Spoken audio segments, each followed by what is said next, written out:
Good afternoon, Dragons. Today you turned in your ratios performance task, and I just wanted to review the concept with you, and then you'll know how you did. I did peruse many of your answers, and I thought your techniques and strategies were very clever.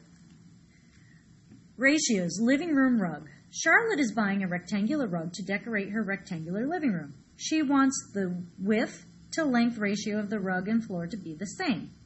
The width of the living room floor is 15 feet, and the length is 20 feet. The available rug sizes are shown in the table, and they're referring to this table here. It doesn't show up great on this projection, but this says rug, as in rug number. This says width, and this says length. Each is measured in feet. Which rugs might Charlotte buy so the ratios of the rug and floor are the same?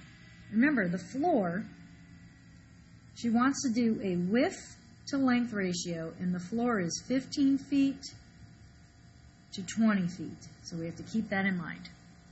Charlotte eliminated the two rugs that are a square or closest to a square. Which rugs did she eliminate right away? If Charlotte wanted to buy two new rugs with the same width to length ratio, which rugs should she buy? If area rugs are sold at a cost of per square foot, compare the cost of the two new rugs with the same width to length ratio. Here is the rubric.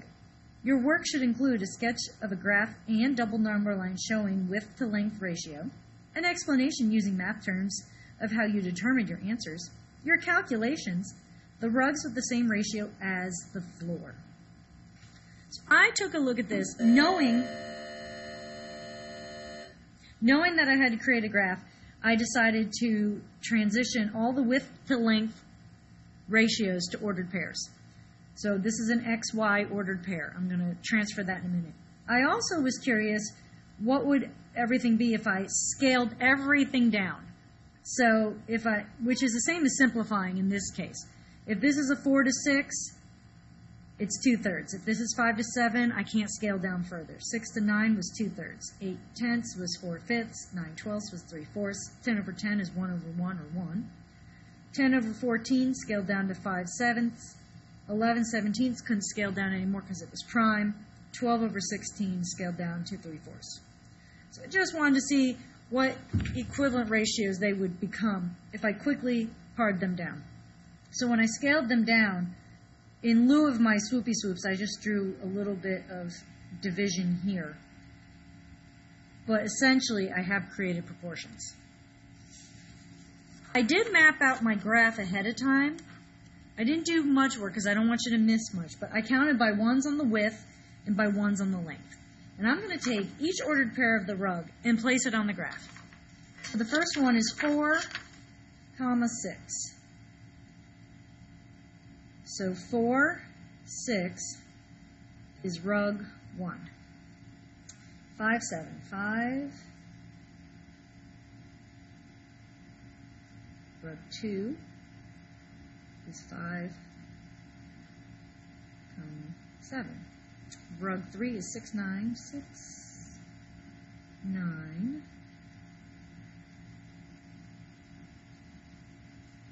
Rug 4 is 8, 10, 8, 10.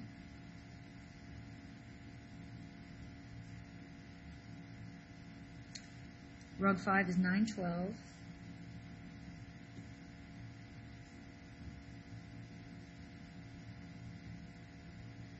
Rug 6 is 10, 10.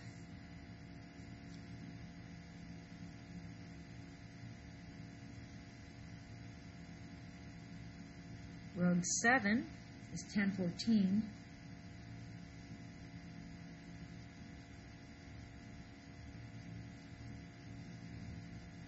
Rug 8 is 11, 17.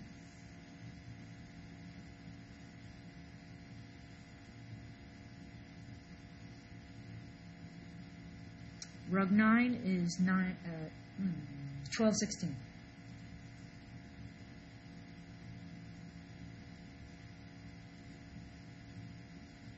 But none of this does us any good unless we put it in comparison to the room, which is 1520.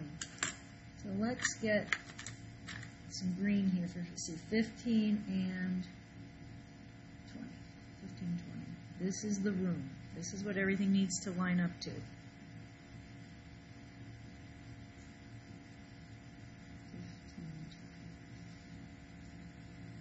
Now we've got a nice graph there. And if we start at the origin, which is down here at 0, 0, and I want to find a linear relationship from here to the room, hopefully some of these rugs will fall along the linear relationship. I'm hoping. With any luck.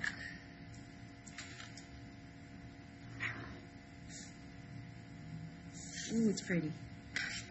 So pretty. So you'll see rug 1 doesn't work, rug 2 doesn't work, rug 3 is over here, rug 4 is over here, rug 6 is way over here. Poor rug 6.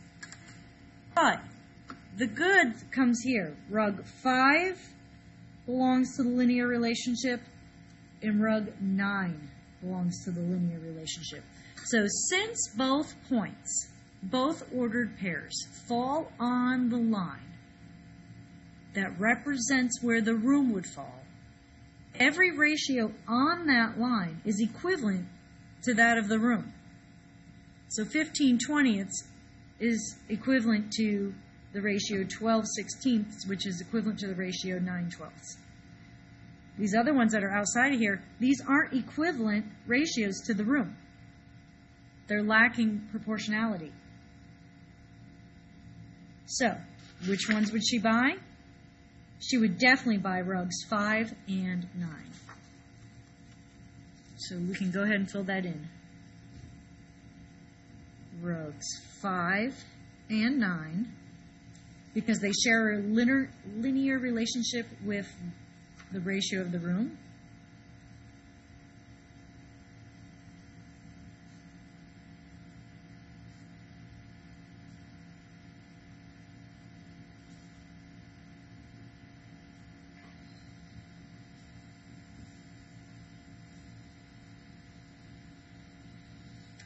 Now, rugs 5 and 9 share a linear relationship with the ratio of the room. What if we looked at a double number line? Because that was part of the task too. The room is here on my double number line. This would be the room.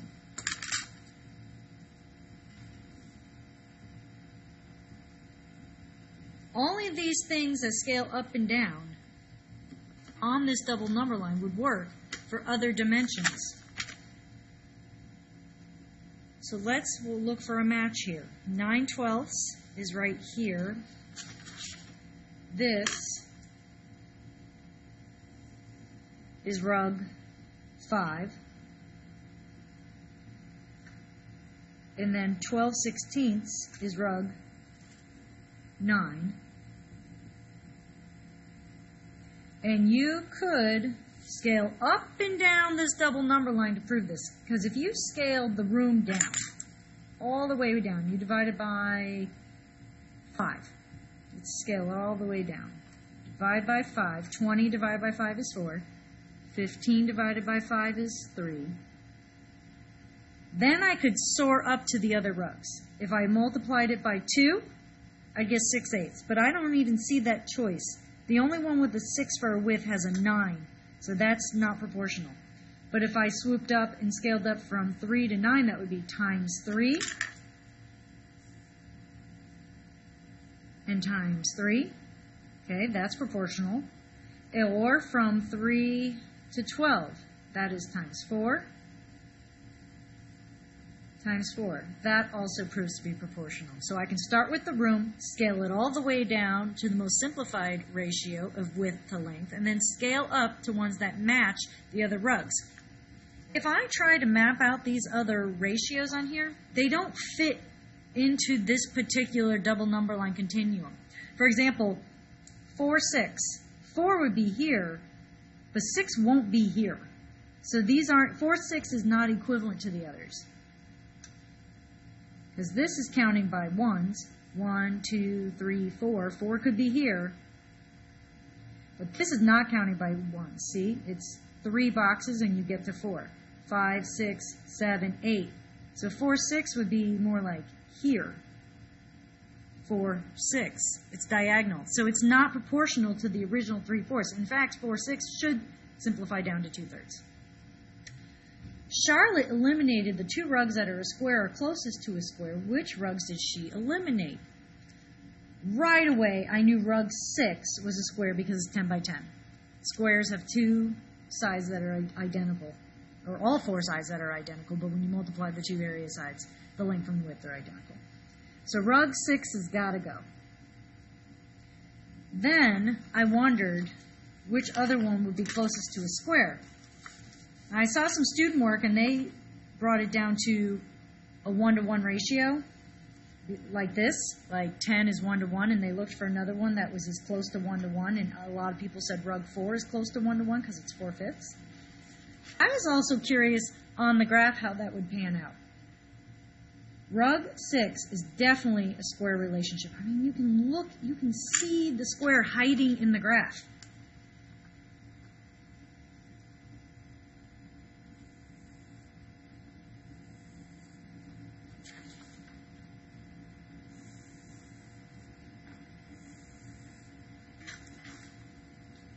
You can see that rug 6 makes a square. The closest one to that is rug 4. I looked for any other relationship that seemed comparable, but we stretch out the rectangle, we don't want it to be rug 5 anyway, so rug 5 would be eliminated. If I bring it in too close, that looks too rectangular. Really rectangular. No, I'm going to go with rug 4. It looks like the closest other ratio to the actual square, which is ratio 10 to 10, which simplifies to 1-to-1. 8/10 is the closest you're going to get otherwise. Rug 6 and rug 4, because they have a 1-to-1 or nearly 1-to-1 relationship.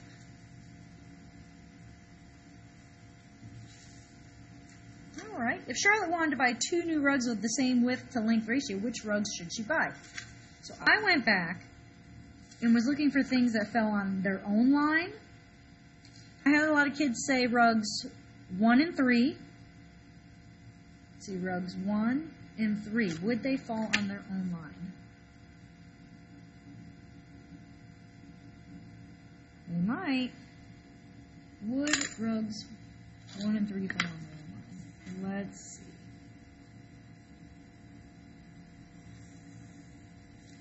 Okay, 1 and 3 kind of fall on the same line. Let's see if we can find another relationship. I'm looking at my simplified fractions now. So 1 was 2/3, 3 was 2/3. 3/4 we already used for the main problem. The only other ones I see are 5/7 that are a match. So rug 2 and rug 7. Let's see if they're going to fall on the same line. Rug 2 and rug 7.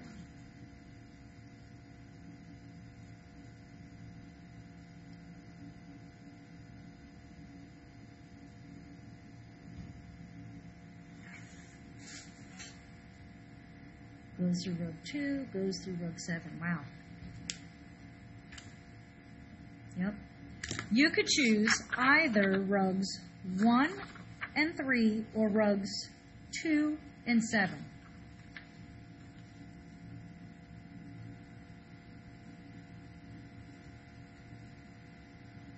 Because rugs 1 and 3 are equivalent ratios of 2 width to 3 length. 1 and 3. And then we said 2 and 7. Rugs 2 and 7 are equivalent ratios. They are 5 to 7. I think both of those are acceptable answers. If area rugs are sold at a cost per square foot, compare the cost of the 2 new rugs with the same width to length ratio. I believe they're referring to the initial rugs. Rug 5 is 9 times 12.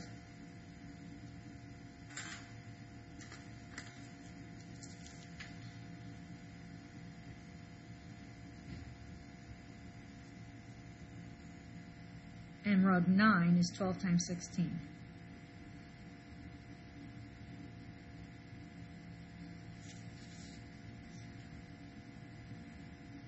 Nine times 12. 9 times 10 is 90. Plus 9 times 2 is 18. 90 plus 18 is 108. 12 times 10 is 120. 12 times 6, 72. 192. Let's double check that one. I'm questioning my math.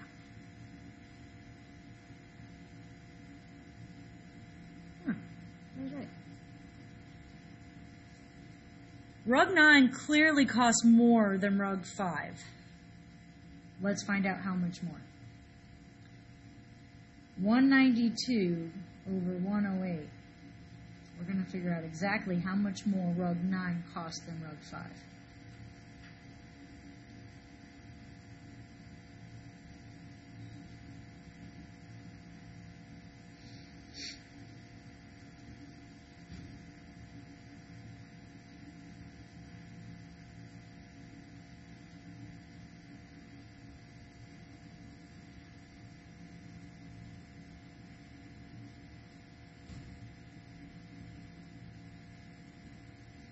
Space 756.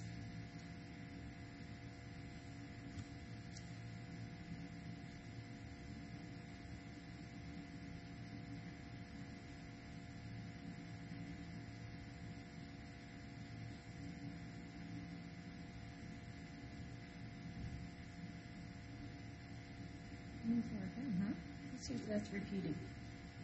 I'm going to see, because I was just wondered if it was going to be a repeating decimal. I just want to check. 192 divided by 108. It is a repeating decimal. That is what's going to happen. Okay, so 1 and 7/10 repeating. So rug 9 costs approximately 1 and 7/10 more than rug 5. They would probably round this in a real situation. If I kept going with this, it was going to be 7, 7, 7, 7. So rug 9 is approximately 1.78 times costlier than rug 5. Rug 9 does cost more than rug 5 if you're buying per square. Some people were also trying the ratios of the 1 and 3 and the 2 and 7. I saw some people not use the rugs 5 and 9 for this, so I'll be generous with my grading on that. I hope this clarified some of your questions. A lot of you said you didn't understand the living room rug scenario, but I think now that you see it on a graph, the rugs all fall onto this graph. Their dimensions, their ratio of their dimensions fall on this graph, and the ones that fall on the line with the original room are the rugs she should purchase. There's other rugs that are alike in their ratios to each other, but not necessarily to the room. I also want to point out in a double number line, double number lines are not like ratio tables. Ratio tables you can skip around and not be sequential. Here, your double number line should be in order, from least to greatest. It is a number line.